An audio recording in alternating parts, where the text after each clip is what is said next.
ప్రపంచంలో ప్రఖ్యాతి భూతత్వ శాస్త్రవేత్తలు అరుణాచల పర్వతంలో ఉండేటటువంటి శిలలను పరిశీలించి హిమాలయ పర్వతాల కన్నా కూడా ప్రాచీనమైనటువంటి శిలలు ఇక్కడే ఉన్నాయి.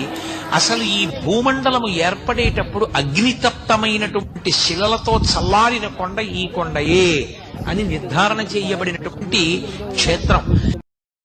ఎంత తప్పు చేసిన వాడైనా మారతాను అని వచ్చినప్పుడు నెత్తి మీద పెట్టుకోవాలి తప్ప ఎప్పుడో తప్పు చేశావని దూరం పెడితే మారే అవకాశం ఎలా కలుగుతుంది? శివారాధన చేస్తాడు అన్న మాటకు అర్థం ఏమిటంటే శివుళ్ళ బ్రతకడం అలవాటు అవుతుంది. జాగరణ చేశాడు అన్న మాటకు అర్థం ఏమిటంటే చీకటి పడిందని పడుకున్నాడు తలుపులేసుకొని.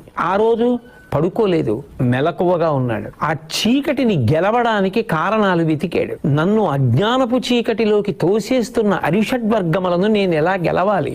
బాగా భగవంతుని యందు మనసు